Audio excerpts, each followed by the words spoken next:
You know, I gotta say, 2013 was a really great year for games. I'd actually like to say that 2013 is the first year when I've actually stayed up to date with games and when they come out. As a result, I think I'm qualified to do a top 10 games of 2013 list. Now bear this in mind, guys, I haven't played 2 games, and they are Super Mario 3D World, Kitten 2 games, definitely, that have not come out. They are Super Mario 3D World and Link Between Worlds. I haven't played them because my budget has gone to Christmas shopping for my dear friends. So please forgive me. And let's go ahead and proceed with this list.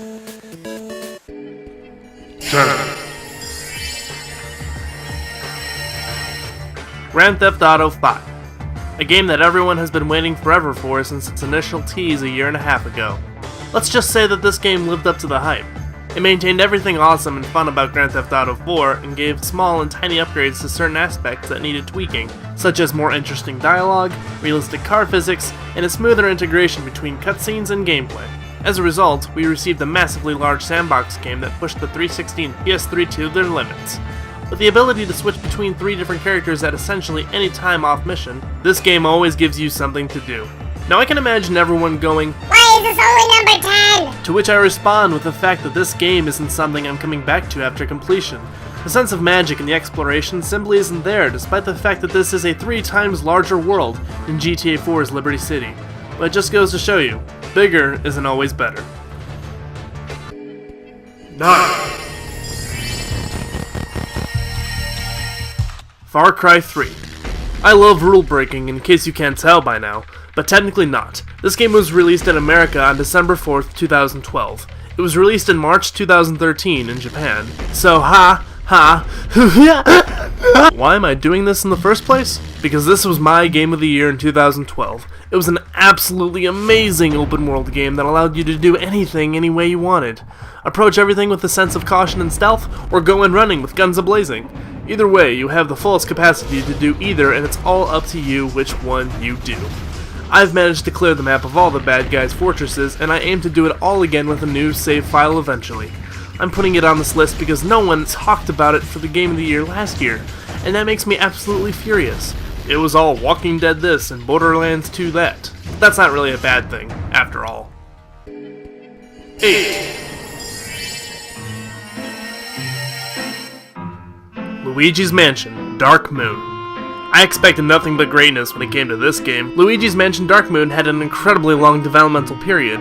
Miyamoto, if memory serves correctly, said he personally overseered the development of this game.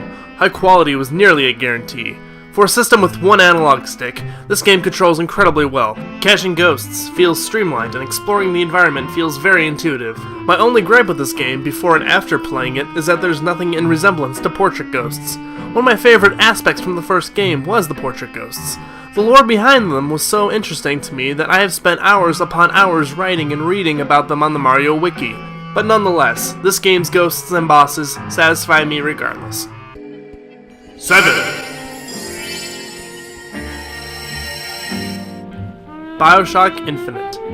A game that is obviously at the top of everyone's list for the best game of 2013, just like The Last of Us, but The Last of Us is a piece of shit, and BioShock Infinite is a better game to me in all regards. When I gave BioShock Infinite a relatively low spot on this list, like I did to GTA 5, it can break a few hearts of the few dozen people that actually watch this show.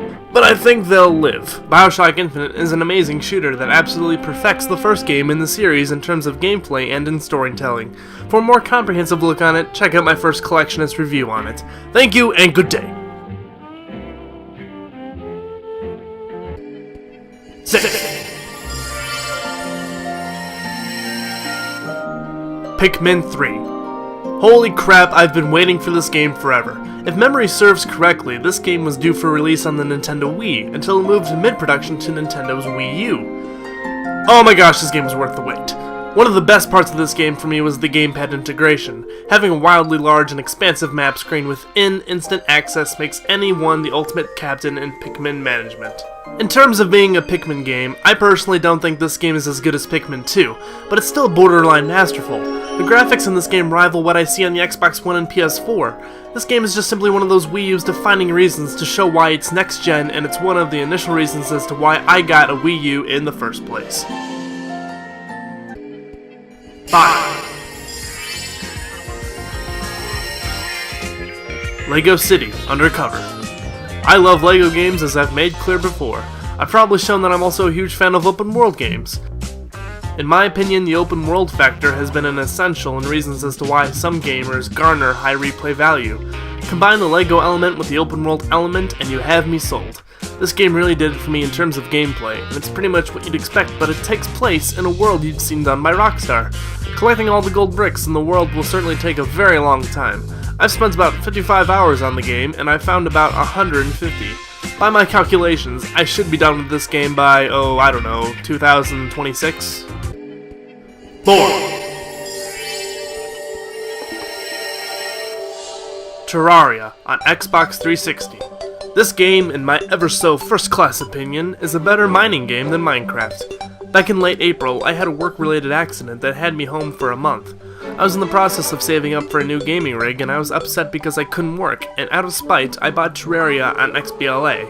I've played this game before on PC, and I remember liking it slightly, but I've never played it at hardcore. On XBLA, I spent all of my time on it after my accident, and I loved every minute of it. The part that stands out for me is the bosses. They are fun, imaginative, challenging, and you can battle them anytime you want after you beat them once if you have the necessary equipment. But now that I have the gaming rig I was saving for, I now play the PC version way more. But it's safe to say now I have an undying respect for the console version, which did come out this year in March, respectively. 3.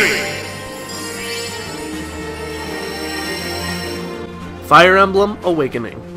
Dare I say it? Fire Emblem is one of the best strategy series of all time, and Fire Emblem Awakening is the best entry in the series.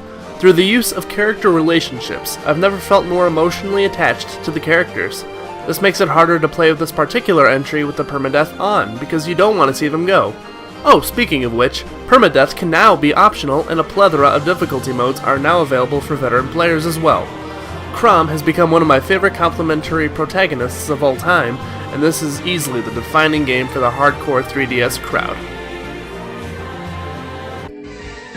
2. Pokemon X and Y.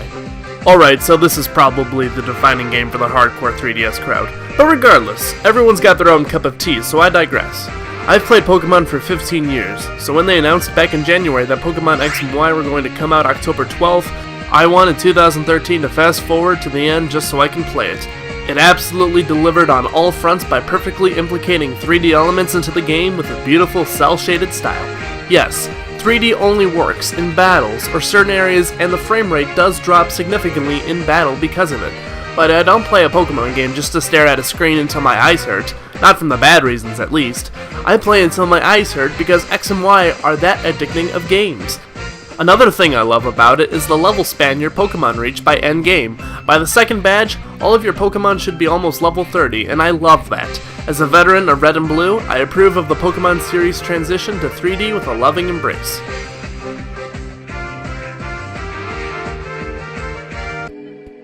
Number... Whoa. Before we get to number 1, Sam, I think we should name off a couple games that didn't make the list. Mario & Luigi Dream Team, Nano Kuni, Monster Hunter Ultimate 3, Wonderful 101, Legend of Zelda Wind Waker HD, Metal Gear Rising Revengeance, and Rayman Legends. Number 1. Tomb Raider. This is the game. This is the game. Going into 2013, I expected to see GTA 5, Pokemon X and Y, and Bayonetta 2 on the top of this list. Bayonetta 2 was pushed into 2014, so screw that idea. GTA 5 was okay, and Pokemon X and Y was godlike, all things considered. But Tomb Raider is the game that had me the most engrossed into the experience. Tomb Raider was one of the first 5 video games I had ever played in my life, and it has always held a special place in my heart because of that. I have an undying respect for the first 3 games, but I've never felt compelled to play any of the other later games in the series because they honestly never looked that good.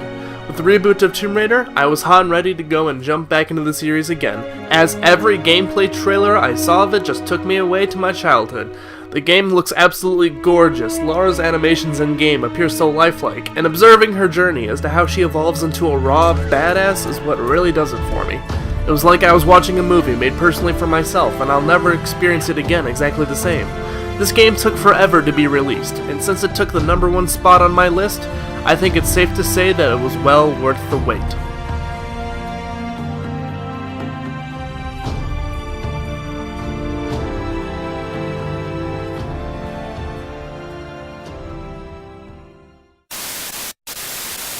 Bought this and I bought this and I played them and oh my god, these games are the fuck.